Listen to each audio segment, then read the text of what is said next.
a question. What is a good source for getting business owners' emails? Because a lot of these subscriptions that you can subscribe to, mail lists and stuff, they'll have the name and the contact and all the information about the business, but they all seem to lack the email address. Is there a Yeah. good for that?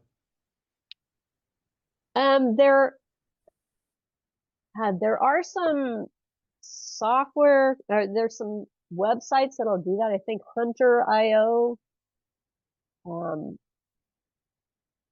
Just Google that. Google email addresses, or finding email addresses, because there's two ways that I do it.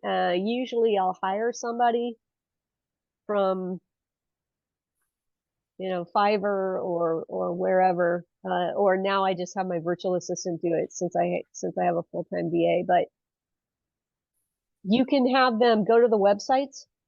Okay, so if you have the company's name and they have a website, you have them go to the website. You have them go to LinkedIn, depending on the business and the type of industry. You can go to a chamber of commerce, local chamber of commerce, and sometimes you can pull it from there, or other associations that they may be involved with. But if they have, if you're dealing with ABC Plumbing, a guy at the owner of ABC Plumbing, and his name is John Smith, the odds are it's probably going to be, John at ABC Plumbing or John S at ABC Plumbing or something like that. And there are certain, you can even try to guess, or have your VAs try to guess in Google, just search for that email address to see if anything comes up. So that's usually, but there are some softwares out there. Like I said, I think one is called Hunter.io, and they'll go out and they'll look for email addresses for you. You just have to give them like either the website or the company name, or some information, and they'll go look for you. I also assume that if you are a relatively small business, you've got a catch-all email address. In other words, for all mistyped emails for a certain domain name, that probably Right. that to the owner too. So even if you put in gibberish, it'll probably end up, if you try John and it isn't in fact John, I think it'll still get to that. Yeah. Whatever it is, Yeah, the and I all. think, one of the other marketing techniques that I've seen, which has been used on me a few times, is actually when you send out an email campaign, if the email is coming from, an address that you own, somebody they can block that, right? They can create a filter so that anything that comes from that address, if they're not interested, just goes away. And that's not a bad thing. I mean, if they're not interested, then, it would be, well, they're not interested, then they're just not interested, and you're never going to get anywhere with them. But you want them to be able to see the message first, and you don't want to end up in their spam folder. And so, there are companies out there that you can hire, and what they will do is take your message and they'll go directly to every business's website and copy your message into a form. If they have a form, a contact us form on their website, so now your message is coming in from their website. They're not going to block their own website. They can't. So and because it's coming from their website, it has some type of a priority subject that somebody's going to look at it because they think it's a request or whatever. So I've seen that done. I've had that done. I mean, people do that both through my law practice website and through, business broker website. And I get those emails, like I said, you can't block your own website. So I just look at them and like, yeah, they got me. But it's a different way of marketing. Well, in the old Kevin, days, you like that one, right? I can see you laughing. I was going to say in the old days when you did the mail campaigns, those were actually pretty effective, I found, because One, the envelope is marked personal and confidential to the owner, okay? Yeah. And that tends not to get open, and it also gives you an excuse to call up and say, I'm following up to make sure the owner receives some confidential information I sent them. And Yeah. that way you get past the gatekeepers too, because they're going to want to know what's in reference to. Well, it's confidential, it's only for the owners, but I did send some information that I'm following up on. But that's the old-fashioned mail campaigns, which were actually pretty effective. It was a lot of labor and upfront costs because you have to do the mailer and the postage and all that stuff. But Yeah. it was a very effective way to get through to the owner, at least have a conversation with them. And you can still do that. I mean, there are brokers that are still doing direct mail, and they swear by direct mail, and it works for them, and that's great. So, I think everything with marketing is time versus money. And so uh, if you have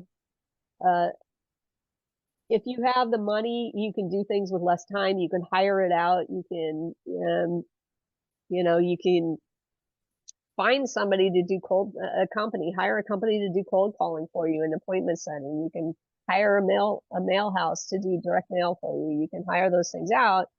So it won't take you as much time. If you don't have the money to spend that way, it's going to require more of your time because you're going to need to make your own cold calls, or you're going to need to, create your own letters and do your own mailings and do whatever it is that you're choosing to do there. So at the end of the day, marketing is really, you've got to find a couple of techniques, short term and long term, right?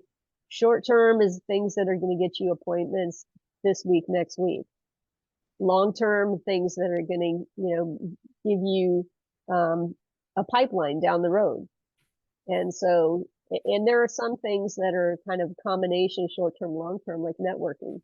You can go to a networking meeting and you might get an instant referral, which is a short term, but by building the relationship in that networking meeting, you're going to fill your pipeline over time as well. Do you find effective just picking up the phone, just going through your Rolodex and your phone contacts and just calling people you know as a warm contact, letting them know that you can assist with business or brokerage, or just asking certain questions to find out if they know anyone that may need any assistance with business or brokerage? I don't really do that. I honestly, I think that's a great idea, but I wouldn't do it necessarily from my Rolodex, because that's my Rolodex is not well managed. But I would say doing that, if you have time, reaching out to people, I would do that on LinkedIn probably, because I have a lot of good contacts on LinkedIn. Mm-hmm. And so my time is so fragmented that I really don't spend it doing some of the things I should be doing.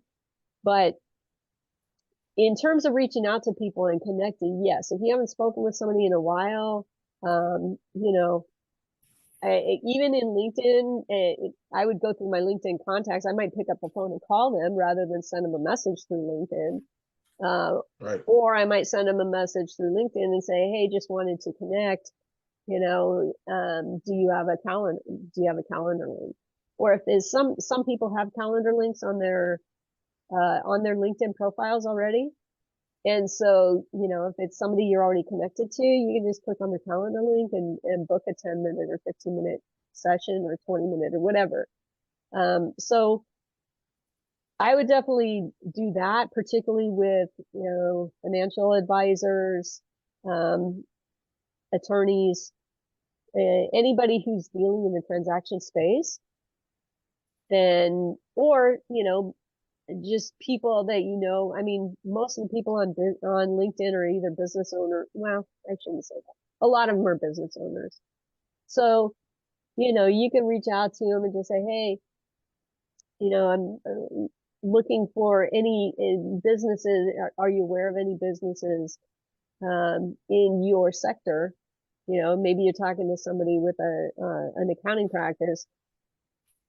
Do you know any accountants who are looking to retire in the next couple of years? any of your colleagues looking to retire that you're aware of, because you have other accounting firms that want to expand through acquisition. Okay.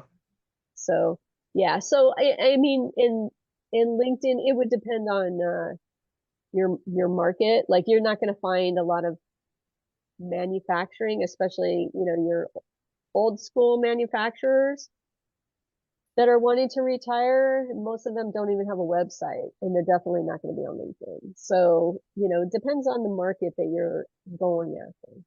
But reaching out to, you know, reaching out to other business professionals is always, it's always a good thing. It's always a good way to get some leads and give some Okay. leads, you know? Thank you.